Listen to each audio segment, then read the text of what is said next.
Donc, vous devez optimiser vos temps libres pour la gestion du temps. Deuxième chose, la loi de Pareto, 20% de planification, 80% d'action. 20% de planification, 80% d'action. Une journée non planifiée est une journée de perdu. Et on ne planifie pas dans la tête. On ne planifie pas dans la tête. Il y a des personnes, non, aujourd'hui, elle fait ça, elle fait ça. Et puis, arrivé moi, j'ai dit qu'elle a fait quoi? Et le lendemain, ils oublient, ou bien ils sont dormis, ils disent, Parti. Seigneur, toujours oublié. Quand on est entrepreneur, quand on n'oublie pas à peu près. On oublie fort. On oublie pro max. Si ça te sort complètement de la tête. Et souvent, mais c'est une semaine après que la notification vient. Donc, vous devez planifier. Vous devez planifier ce que vous devez faire. C'est important. Et qui dit planifier dit utiliser une to-do list. Vous devez avoir un cahier, vous écrivez ce que vous devez faire. La liste des tâches essentielles que vous devez réaliser en journée. C'est important dans la gestion de votre temps. To-do list. Et même quand vous allez fixer votre to-do list, il peut y avoir des imprévus. Quand vous allez planifier votre to-do list, il peut y avoir des imprévus. Comment gérer les imprévus? Quand vous êtes face à un imprévu, il y a deux questions à se poser. Première question. Est-ce que c'est important?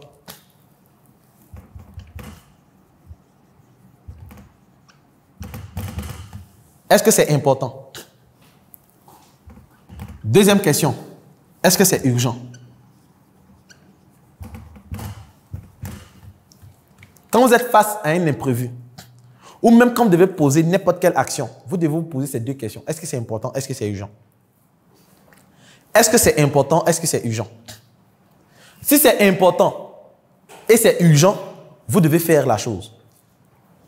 Premier réflexe. Je dois me rendre au marché pour pouvoir m'acheter un ordinateur pour faire mon travail. Mais si je ne l'ai pas, je ne peux pas exécuter le projet qu'on m'a confié.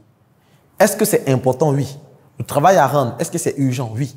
Donc, avoir mon ordinateur, c'est important et c'est urgent. Ça presse.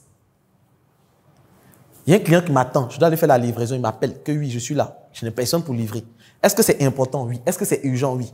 Donc, j'y vais. L'autre éventualité. Est-ce que c'est important? Oui. Est-ce que c'est urgent? Non. Quand vous êtes dans cette éventualité, ce que vous devez faire, c'est déléguer. C'est-à-dire que si ce que vous devez faire, c'est urgent, mais ce n'est pas important pour vous, vous devez déléguer. Aussi, votre présence n'est pas obligatoire, vous devez déléguer. On vous invite à un mariage. Et vous êtes un simple invité. Or, vous savez que vous devez faire un travail par rapport à vos projets. Mais c'est quelqu'un de confiance. Si vous n'êtes pas parti, ce n'est pas intéressant, ce n'est pas joli à voir, comme on le dit. Est-ce que c'est urgent? Oui, la personne a besoin de vous. La personne a besoin que vous puissiez venir, puisque le mariage, voilà, c'est la fête. On a besoin de vous voir. Mais est-ce que c'est important que vous soyez là, vous? Est-ce que c'est important que vous soyez au mariage, forcément? Non. Donc, si ce n'est pas important que vous soyez au mariage, vous pouvez dire à quelqu'un de vous représenter. Si c'est un colis qu'on doit envoyer et que ce n'est pas vous forcément qu'on veut voir, mais on a besoin du colis, vous pouvez déléguer. Vous pouvez dire à quelqu'un, il faut faire ça pour moi. Dans l'exemple du mariage, si vous êtes le témoin, est-ce que c'est important? Oui. Est-ce que c'est urgent que vous soyez là? Oui. Là, vous allez faire. Mais si vous êtes un simple invité, vous êtes venu pour manger seulement, et quand on dit venez, on vous a invité pour manger, vous pouvez déléguer, vous pouvez prendre quelqu'un qui va vous représenter. Est-ce qu'on se suit? L'autre cas, est-ce que c'est important? Non. Est-ce que c'est urgent? Non. Exemple, allez regarder le ballon. Il y a un match, 90 minutes, vous devez suivre. Est-ce que si tu n'as pas regardé le ballon, tu vas mourir? Non. Est-ce que le fait de regarder le ballon, c'est urgent? Si tu n'as pas regardé ça, il faut regarder, ça va t'aider à pouvoir construire ton projet. Non. Donc tu cesses de regarder la télé. Moi, ça fait 5 ans que je ne regarde pas la télé. 5 ans. Tout n'est que manipulation. Si je te disais que depuis l'enfance, tu as été manipulateur et manipulé. Je suis M. Loko Kofi, coach en marketing et vente. J'aide et j'accompagne les entrepreneurs à vendre plus et plus vite. Ce que j'ai remarqué, c'est que la plupart des personnes ne comprennent pas que pour bien vendre, il faut manipuler.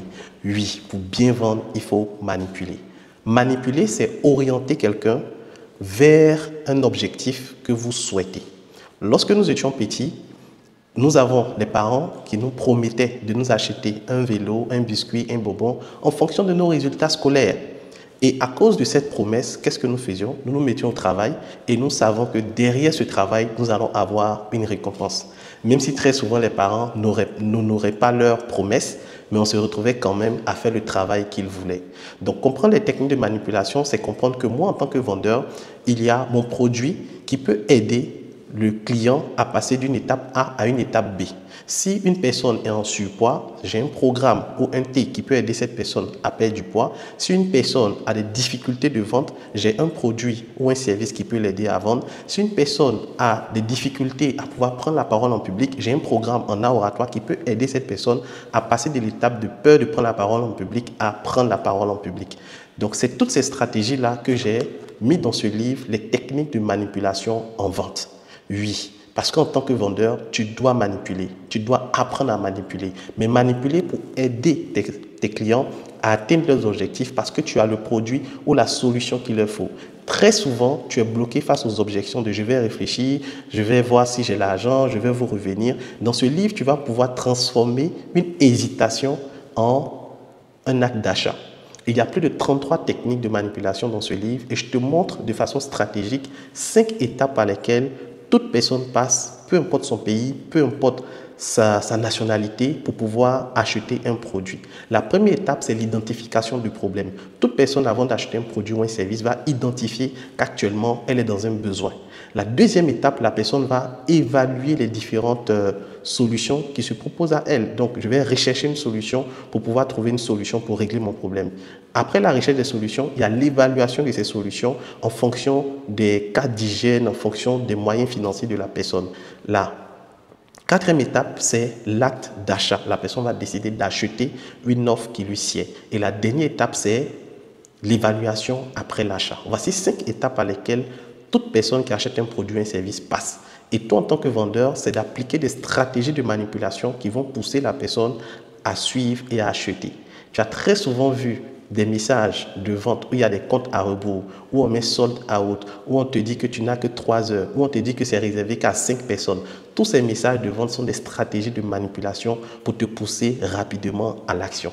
Si toi aussi tu veux passer de manipulé à manipulateur pour pouvoir mieux vendre et pousser tes clients à l'achat, je te recommande le livre « Les techniques de manipulation en vente ». Clique sur le bouton « Acheter maintenant » afin de te procurer ce bijou qui t'aidera à mieux vendre.